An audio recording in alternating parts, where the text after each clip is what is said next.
Mom had 3 daughters in a row. The doctor told her that her body couldn't handle another pregnancy. If she got pregnant again, it might be her last chance. To ensure a male child, Mom started frantically searching for folk remedies, old wives' tales, anything that promised a son. She disappeared for 3 days. When she came back, there was something strange flickering in her eyes, a gleam that made my skin crawl. That night, she did something she'd never done before. She gave me and Becky, my middle sister, each a piece of candy. Girls, she said, her voice unusually soft, you know how much I want a son. In this town, without a boy, we'll always be nothing. People will always look down on us. Becky blinked those big eyes of hers, too big for her thin, underfed face, and popped the candy straight into her mouth. She looked up at Mom with that eager-to-please expression. Yes, Mom, she mumbled through the sweetness. We want a little brother, too. The candy sat in my palm. Something told me not to eat it. I swallowed hard and nodded seriously. Mom, I know you'll have a son. Mom looked at me with approval. I fell asleep in a haze. The next morning, I woke to the news that Becky had drowned in the creek while playing. I was devastated, but Mom was eerily calm. She brought home something fashionable for a small town like ours, a cremation urn, except the urn was empty. Then Mom handed me a canister labeled formula and told me to mix her a cup every day until my brother was born. Ever since Mom started drinking that formula,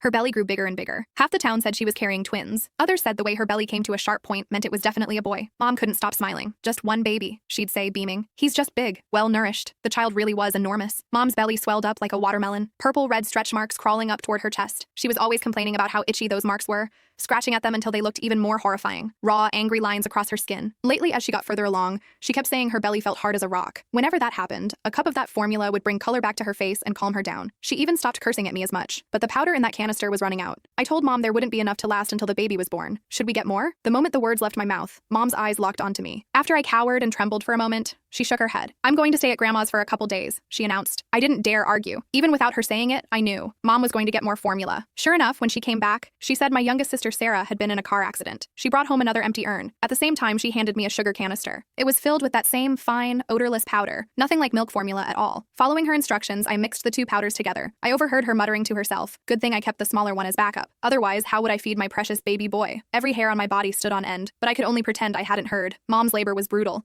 The baby was too big, but she insisted on a natural birth. Better for the child, she said. They had to cut her to get him out. I watched the blood drip, drip, drip onto the floor. The baby was indeed a boy. He weighed 12 pounds, fat and plump, not like a newborn at all. More like he'd already been fattened up for months. The moment my brother was born, our old black dog outside started barking at the house like crazy. The midwife said it was the black dog announcing good fortune. She rattled off all kinds of auspicious sayings. Mom's grin stretched from ear to ear as she nursed the baby. That dog barked all night long. Nobody in the house could sleep. Late that night, I snuck over to the window to look. The dog was tied up far from the house, but it was facing Mom's room, whimpering every now and then like it was heartbroken. My brother didn't cry, didn't fuss. He'd eat and sleep, that's it. Dad and Mom kept saying he was their lucky star, their good boy. Not like us girls. We came into the world to collect debts, screaming our heads off from day one. Mom's belly deflated like a punctured balloon after my brother came out, but it looked wrong, like there was still something in there. Click the link in my bio to get the full story for free.